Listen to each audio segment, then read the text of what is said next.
नमस्ते। Regional flavours में आपका स्वागत है। आज हम बनाने जा रहे हैं एक ऐसी रेसिपी जो खाने में बहुत ही स्वादिष्ट है और बनाने में बहुत ही आसान। चैनल को सब्सक्राइब कर लीजिए और चलिए इस रेसिपी को बनाना शुरू करते हैं। इसको बनाने के लिए हम सबसे पहले लेंगे 3 मध्यम आकार की प्याज और उसे रफली चॉप कर लेंगे। उसके अलावा हम लेंगे 1 इंच अदरक का टुकड़ा, 2 हरी मिर्च और 10 से 12 लहसुन की कलियां। सारी सब्जियों को हम एक चॉपर में ट्रांसफ़र कर लेंगे और इनको बिल्कुल बारीक चॉप कर लेंगे। और ये देखिए, इस तरह से हम इसे बिल्कुल बारीक काट लेंगे। उसके बाद हम लेंगे एक लोहे की कढ़ाई और उसमें डालेंगे 1/4 कप सरसों का तेल। सरसों के तेल को हम अच्छी तरह से गर्म कर लेंगे। उसके बाद इसमें डालेंगे 1/4 टेबलस्पून हींग और 1/4 टेबलस्पून जीरा। जीरा के क्रैकल होने के बाद जो सब्जियां हमने चॉप करके रखी थी उसे हम कढ़ाई में डाल देंगे और इसे मध्यम आंच पर बीच बीच में चलाते हुए तब तक भुनेंगे जब तक प्याज अच्छी तरह से पक नहीं जाती। प्याज को भुनते हुए हमें थोड़ी देर हो चुकी है और ये लगभग उतनी पक चुकी है जब हम इसमें टमाटर डाल सकते हैं।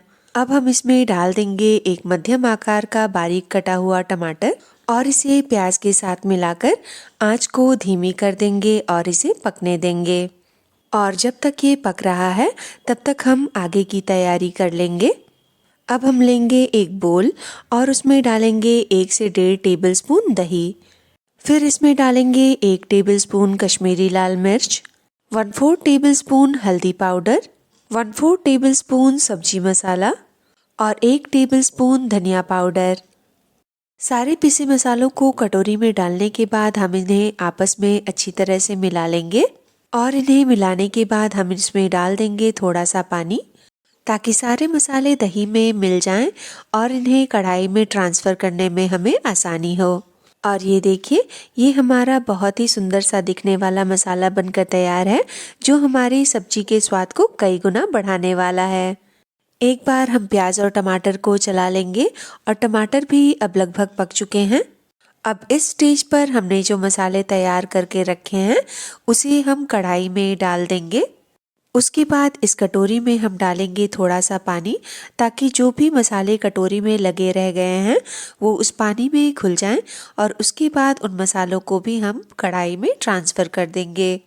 जब ये मसाले आधे भुन जाएं तब हम इनमें डाल देंगे 1/2 कप मटर और इन्हें मसालों के साथ मिलाकर पकने देंगे।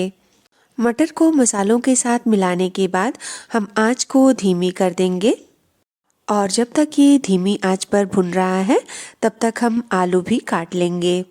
इस सब्जी को बनाने के लिए मैंने लिए हैं 4 मध्यम आकार के आलू। इनका छिलका उतारकर मैंने इन्हें पहले ही धो लिया है। अब मैं आलू को बड़े बड़े टुकड़ों में काट लूँगी।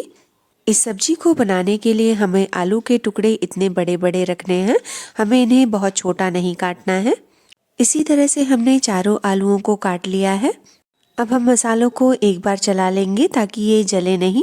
और जब तक हम आलू काट रहे थे तब तक मसाले भी अच्छी तरह से पक चुके हैं। अब हम इसमें कटे हुए आलू डाल देंगे और आंच को मध्यम से तेज पर करके इसे चलाते हुए 1 से 1.5 मिनट के लिए भून लेंगे। इस तरह से आलू को मसालों के साथ भुनने से न सिर्फ मसाले अच्छी तरह से पक जाते हैं बल्कि मसालों का स्वाद आलू में घुल जाता है। उसके बाद हम इसमें डाल देंगे स्वादानुसार नमक और नमक को सब्जी के साथ मिलाकर इसे हम तब तक भुनेंगे जब तक मसाले कढ़ाई छोड़ने न लगे और किनारों पर तेल न छोड़ दें। मसालों को भुनने के बाद हम इसमें डाल देंगे 1.5 कप पानी। पानी को हम सब्जी में मिला लेंगे और इसे मध्यम आंच पर ढककर पकाएंगे। बीच बीच में हम ढक्कन खोलकर सब्जी को चला लेंगे और इसे हम तब तक पकाएंगे जब तक आलू बिल्कुल अच्छी तरह से हो नहीं जाते। अब देखिए, पानी को हमने सब्जी में मिला लिया है। अब हम इसका ढक्कन लगा देंगे और इसे बीच बीच में चलाते हुए 5 मिनट तक पकने देंगे। 5 मिनट के बाद अब हम इसका ढक्कन हटा लेंगे और इसे एक बार चला लेंगे। और इसे चलाने के बाद हम एक आलू को काट कर देखेंगे कि आलू पक गया है या नहीं। आलू अब पक चुका है, इसका मतलब है हमारी सब्जी अब बनकर तैयार है। सब्जी के पकने के बाद हम इसमें डालेंगे 2 हरी मिर्च, बारीक कटी हुई हरी धनिया, जब भी ऐसी सब्ज़ी बनाएं तो धनिया अवश्य डालें, क्योंकि उससे सब्ज़ी का स्वाद बहुत बढ़ जाता है। और फिर डालेंगे 1/4 टेबलस्पून गरम मसाला और गैस को बंद कर देंगे। इन सारी चीज़ों को हम सब्ज़ी में मिला लेंगे और 5 मिनट के लिए इसे ढककर ऐसे ही छोड़ देंगे। और 5 मिनट के बाद हम इसे रोटी या चावल के साथ सर्व करेंगे।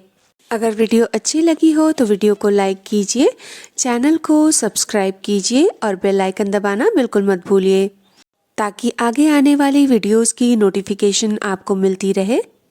इस वीडियो को अपने दोस्तों के साथ शेयर कीजिए।